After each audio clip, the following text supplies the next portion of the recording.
हे दोस्तों, पैसों को लेकर हमारी कंट्री में बहुत प्रॉब्लम हो रही है। ये बात सबको पता है, लेकिन सबको ये नहीं पता कि पैसों से रिलेटेड प्रॉब्लम आज दुनिया की हर बड़ी कंट्री में अलग अलग तरीके से होती जा रही है और आगे और होगी।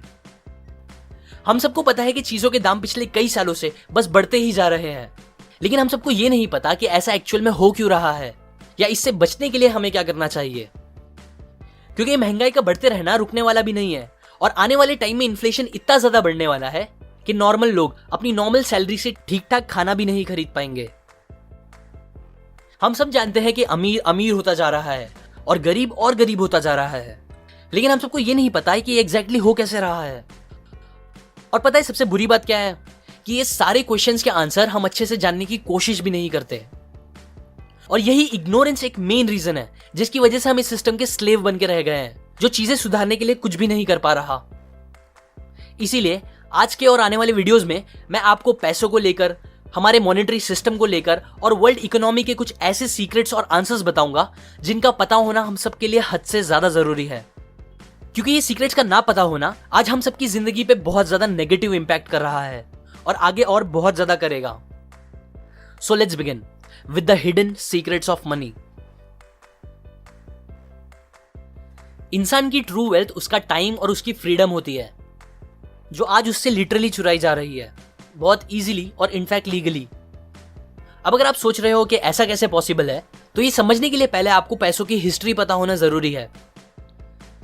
ज्यादातर लोगों को पता ही होगा कि पहले जमाने में इंसान लेन देन करने के लिए बार्टर सिस्टम का यूज करता था, जहां एक सामान खरीदने के लिए हमें कोई दूसरा सामान देना पड़ता था।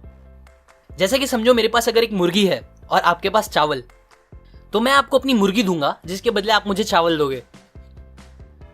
यह सिस्टम ठीक था, पर इसमें बहुत कॉम्प्लिकेशंस और प्रॉब्लम हो जाती थी। फिर लोगों ने कुछ अलग सोचना स्टार्ट किया।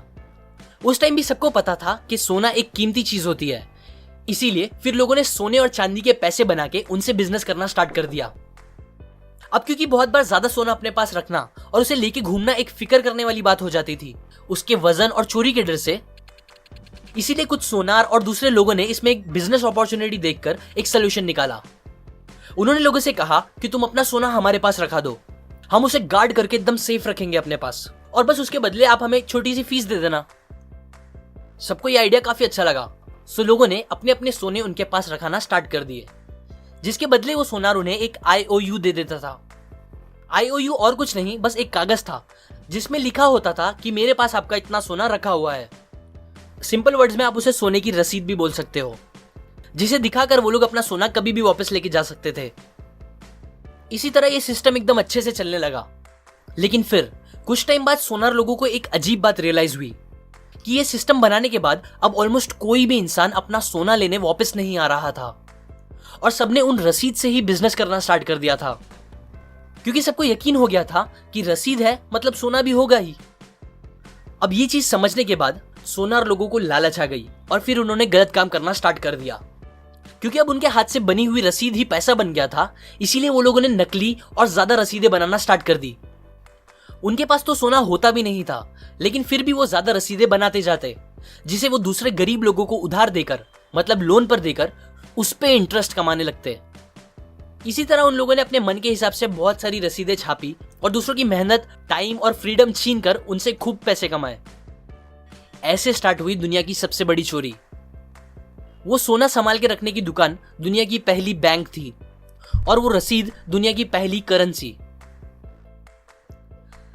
आज हम सब ग्लोबली इतने बड़े फाइनेंशियल क्राइसिस में जी रहे हैं, उसका सबसे बड़ा रीजन ये है कि हमें करेंसी और मनी के बीच का डिफरेंस नहीं पता। बहुत से लोगों को लगता है कि करेंसी और मनी दोनों एक ही चीज है, लेकिन ऐसा है नहीं। करेंसी एक मीडियम ऑफ एक्सचेंज है जिसे आप कहीं भी लेके घूम सकते हो, जो जल्दी खराब नहीं होता, जिसके छुट्टे कराए जा सकते हैं और जो फंजिबल होता है। मतलब आपके जेब में जो 100 रुपए है वो मेरे जेब के 100 रुपए से एकदम सेम है और उनसे हम सेम चीजें खरीद सकते हैं। ये होती है करेंसी। मनी में भी ये सारी प्रॉपर्टी होती है, जैसे कि वो भी पोर्टेबल, ड्यूरेबल, डिविजिबल और फंजिबल होते हैं। लेकिन जो मेन डिफरेंस मनी को करेंसी से अलग करता है वो ये है कि मनी एक्चुअल में कुछ वैल्यू स्टोर रखता है अपने अंदर, जो सालों साल तक उसमें होती है, जिससे उसकी परचेसिंग पावर भी बनी रहती है। एग्जाम्पल, सालों पहले जो फिएट करेंसीज दुनिया में चलती थी आज उसकी कुछ वैल्यू नहीं होगी। लेकिन सोना और चांदी जो एक फॉर्म ऑफ मनी है, उसकी वैल्यू आज भी है, 100 साल पहले भी थी और 1000 साल पहले भी थी। जबकि फिएट करेंसीज बस कागज के टुकड़े होते हैं जिन्हें गवर्नमेंट्स और बैंक्स मिलके जितना चाहे उतना छापती रहती है, जिसकी वजह से उनकी वैल्यू आज तो है पर कुछ टाइम बाद नहीं होगी, जैसा कि हजारों सालों से चलता आ रहा है। लेकिन सोना और चांदी, ये दो चीज ने 5000 साल से अपनी वैल्यू बनाई रखी है और ये दोनों ही एक्चुअल मनी है, बिकॉज कोई भी इन्हें जितना चाहे उतना छाप नहीं सकता मशीन से। क्योंकि गवर्नमेंट्स और बैंक्स मिलके जितने चाहे उतने करेंसीज छाप सकती है, इसीलिए ज्यादातर होता भी यही है कि लालच और अलग अलग रीजंस की वजह से गवर्नमेंट बहुत सारी करेंसीज छपवा के मार्केट में लगातार लाती ही रहती है, जिसे उस करेंसीज की क्वांटिटी बहुत ज्यादा बढ़ने लगती है। अभी अगर आपको लग रहा है कि क्या फर्क पड़ता है, ज्यादा करेंसी होना मतलब अच्छा ही है, ज्यादा नोट मतलब ज्यादा पैसे, तो आप गलत सोच रहे हो। क्योंकि महंगाई बढ़ते रहने का मेन रीजन और डेफिनेशन यही है कि करेंसीज की सप्लाई बढ़ते जाना। जितनी ज्यादा करेंसीज बढ़ेगी कंट्री में, उतना ज्यादा चीजें महंगी होती जाएगी।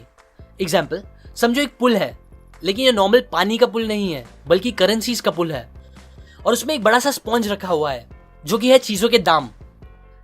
सो होता यह है कि जैसे जैसे करेंसीज बढ़ने लगती है, चीजों के दाम भी उसे सोख के खुद भी बढ़ते जाते हैं। फिएट करेंसीज का ये गेम बैंक्स के कॉन्फिडेंस और हमारे लैक ऑफ नॉलेज की वजह से चल रहा है। क्योंकि बैंक्स आपसे ये छुपाती नहीं है, बल्कि वो तो एकदम खुल्लम खुल्ला बताती है कि ये करेंसीज फिएट है, मतलब उनके पीछे कोई सोना नहीं रखा हुआ है।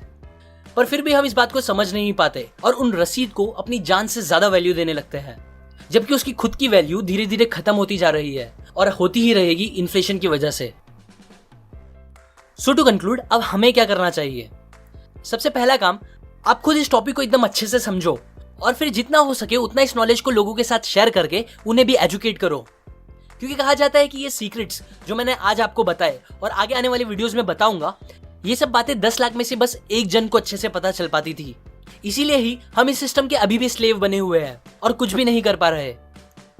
लेकिन क्योंकि अब इंटरनेट और सोशल मीडिया का जमाना है, हम इन बातों को इजीली फैला के अपने खुद के, अपनी फैमिली और कंट्री के फ्यूचर को बेटर बना सकते हैं। सो इसीलिए जितना हो सके इस वीडियो को शेयर करो, क्योंकि जब तक सबको इस टॉपिक के बारे में अच्छे से पता ही नहीं चलेगा, तब तक हम इससे बचने के लिए कुछ कर भी नहीं पाएंगे। दूसरा, जॉब से ज्यादा बिजनेस करने का सोचो, अमीर बनो, अपने लिए नहीं तो दूसरों के लिए और कंट्री के लिए। क्योंकि बिजनेस करने से ही आपको इस सिस्टम से लड़ने के काफी लूपहोल्स मिलेंगे, ना कि जॉब करने से। तीसरा, थोड़ा इन्वेस्टमेंट गोल्ड और सिल्वर में रखो, क्योंकि वो ही रियल मनी है जो अपनी परचेसिंग पावर लंबे टाइम तक बनाए रख सकती है और जिसे गवर्नमेंट जब चाहे जितना चाहे प्रिंट या रातों रात बंद नहीं कर सकती। ये बातें मैंने आपको माइकल मलोनी की book guide to invest in gold and silver book से और उनके बनाए वीडियो से इंस्पायर होकर बताई है। अगर आप डिटेल में सारी बातें सीखना चाहते हो तो आप डिस्क्रिप्शन में जाके वो खरीद सकते हो, या अगर आप ऐसे ही मेरे थ्रू ये बातें सीखना चाहते हो तो आप मेरे चैनल के होम पे जाके उधर बने बेल पे क्लिक कर दें। इसे जब भी मैं नेक्स्ट वीडियो अपलोड करूंगा आपको उसका नोटिफिकेशन आ जाएगा।